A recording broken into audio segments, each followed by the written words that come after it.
Ladies and gentlemen, I am pleased to welcome you to broadcasting 4 of our series Introduction to Agni Yoga.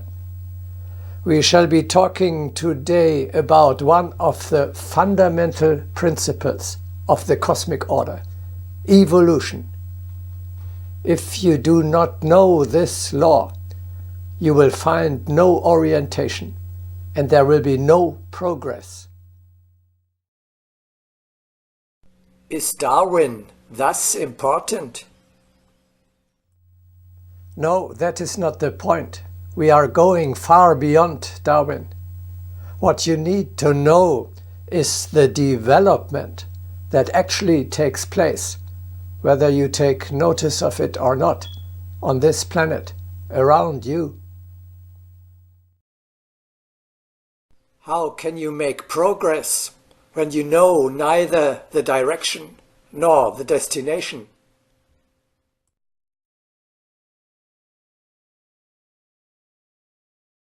One cannot ask people to be brave if they do not know why they are on Earth and where they should direct themselves when liberated.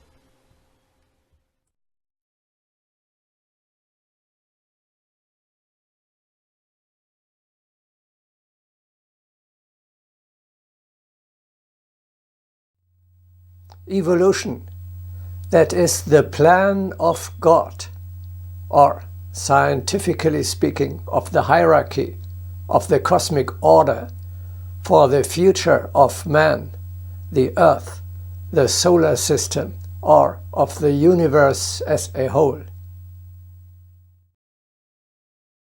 Evolution sets the direction which the future development will take.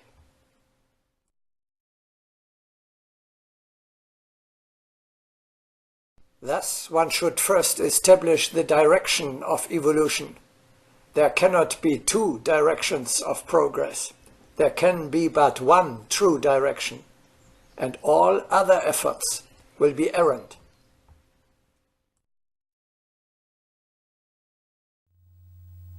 You and I, and humanity as a whole, can act successfully only if we submit to this great plan. We have to go in the same direction as the evolution.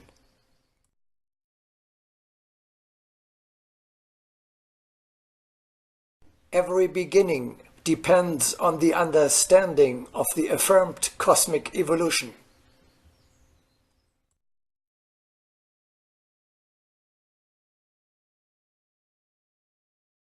Each conscious thinking individual seeks anxiously for the future direction of evolution.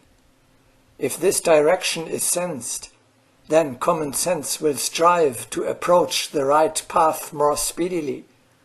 Our teaching does not coerce, but indicates the way. Those who find the time for study of the books will enter the new world structures as welcome guests.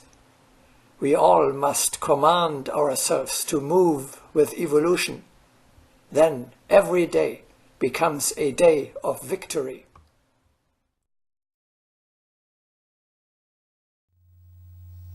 He who strives in the wrong direction, who tries to swim against the current of the evolution, must fail. Each opposition to the foundations calls forth the counteraction of the fire of space.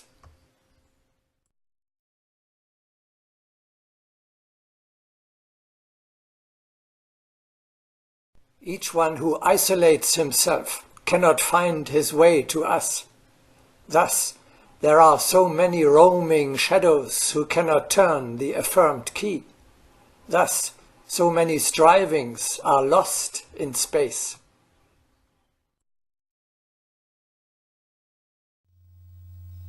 It is very sad to see how many tremendous, well-intentioned efforts are in vain, because they are contrary to the goals of the cosmic order.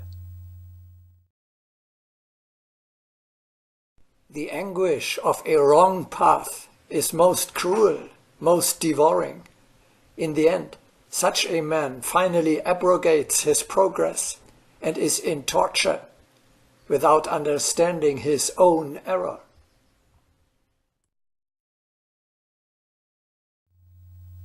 Entities that are unwilling or unable to adapt are thrown back and lose the connection with the general progress. Eventually, like the dinosaurs, they will be rejected as unsuitable for further development.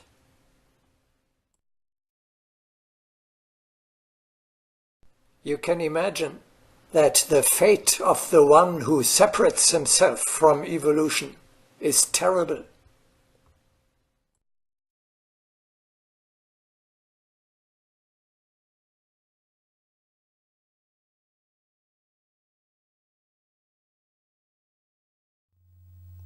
The symbol of life is the river. Life is symbolized by a river or rushing current, but never by a lake or a well. Movement is predicated by life. Movement of all and in everything is the basis of existence. One needs to grow to love motion, not so much the external as the internal.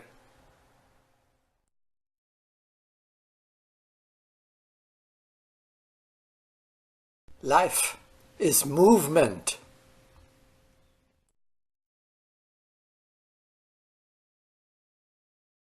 The world lives by motion. Life is motion. Only eternal motion gives life to all forms.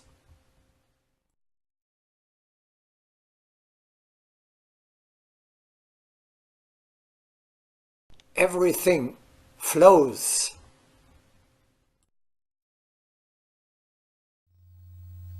Nothing in nature repeats itself. There are not even two equal states of one and the same thing. Not one of the waves of the brook can be repeated.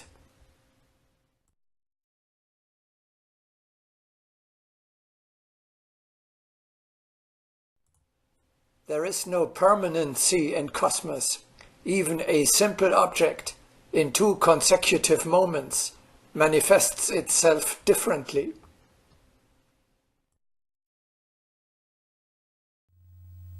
Everything, including man, is in constant transformation.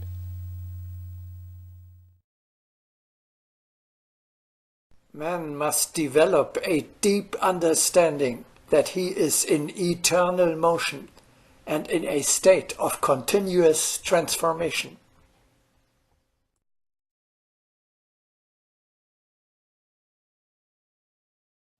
And what happens when I refuse to be involved and just do nothing?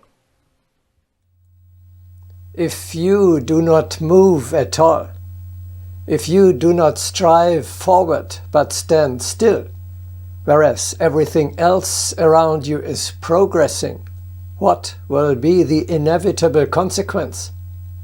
You will automatically fall behind. Due to the motion of the cosmos, it is impossible to remain immobile. There is either backward or forward movement.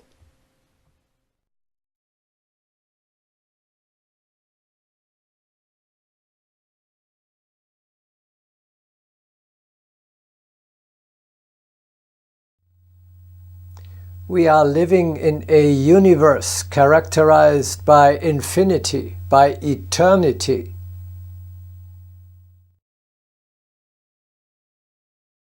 Man must live in a reality of life marked by eternity, and this realization will equip him with foresight for his actions.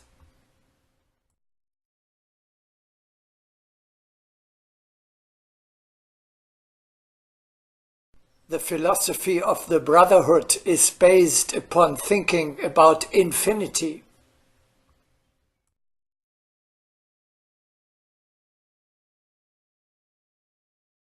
In infinity, there is nothing but eternal movement.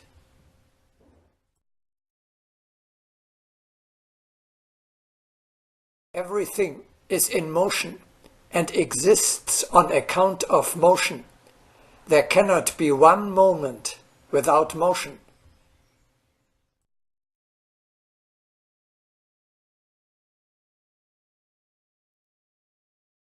Through expansion of consciousness, one grows to love this incessant motion.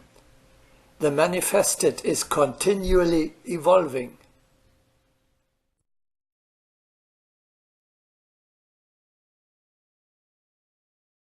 In infinity, there can be no standstill.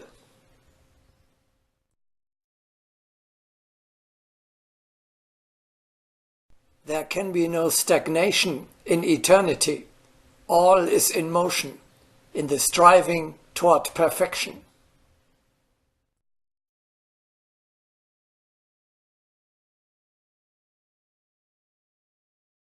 There cannot be even a single static moment. Only the ignorant can attempt to hold everything back in a motionless state.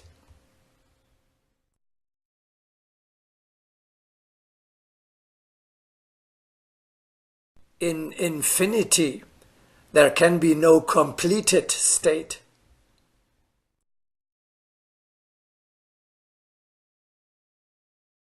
Nothing is completed. Nothing is immovable.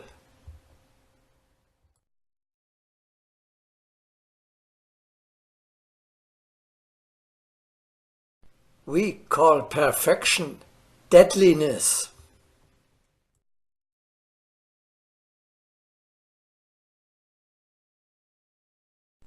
What seems to be completed is in reality dead.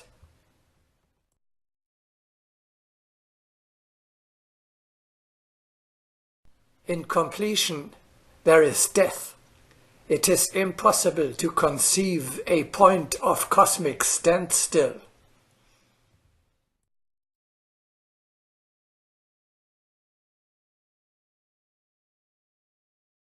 We must evolve, otherwise we shall be transformed into mummies.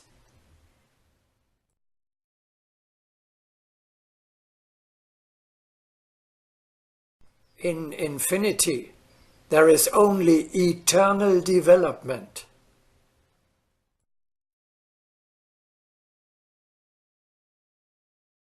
For evolution, a constant renewal and broadening is required. It is correct to think about the spiral, because eternal growth affirms infinity.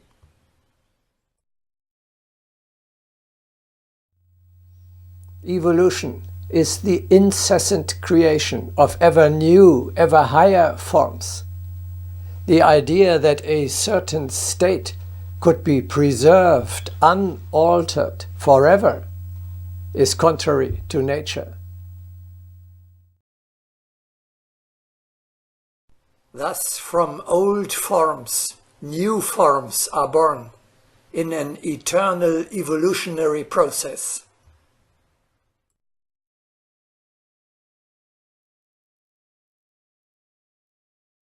There are no limits to the upward development.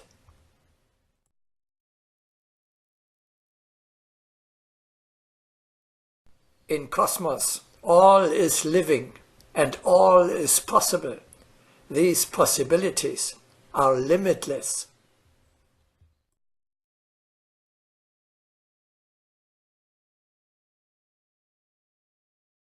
The Brotherhood calls toward infinity. There is no end. Each new day offers new possibilities for approaching the limitless growth.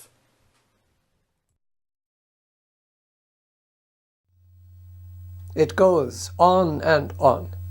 Everything that exists continues to rise towards the top, the light, the highest goal.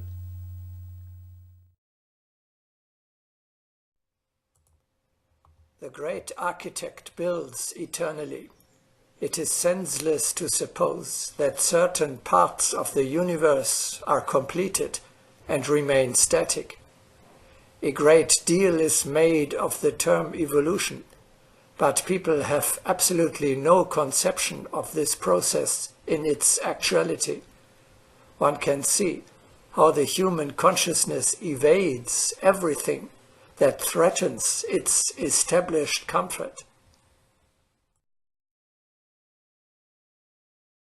Likewise, the concept of evolution is turned into an abstraction, thus not disturbing the consciousness of the petrified heart in the least.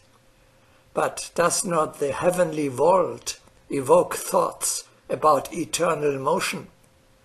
Only through such evolutionary concepts can one absorb the beauty of the earthly pilgrimage as the sojourn for ascent.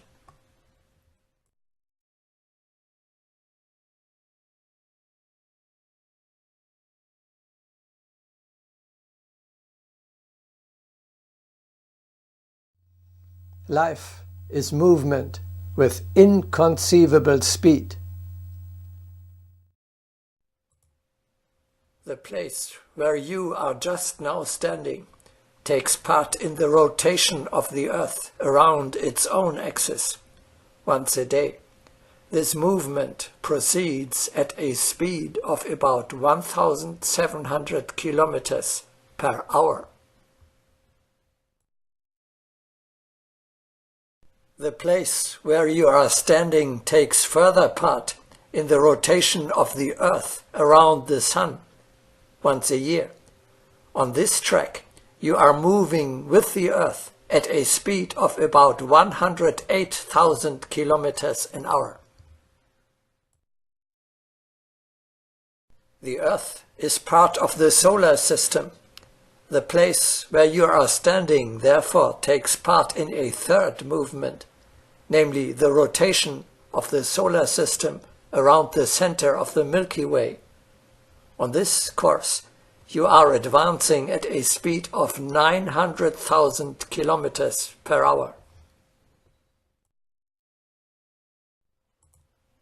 Finally, the Milky Way, and you with it, travels through the universe at a speed of 2 million kilometers per hour. Our reality consists of space and time. Even time is racing ever faster. Developments which used to require several generations are now taking place within a few years. For example, communication from telex via telefax to email. 1, 2, 3 im Sauseschritt läuft die Zeit. Wir laufen mit. Or, in English, 1, 2, 3, time is hurrying, and we are hurrying with it.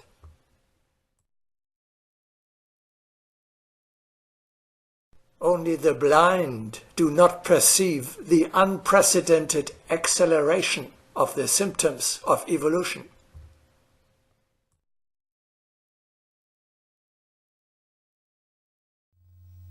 A being that chases around through time and space at such an unimaginable speed must not come to a standstill on the spiritual path either.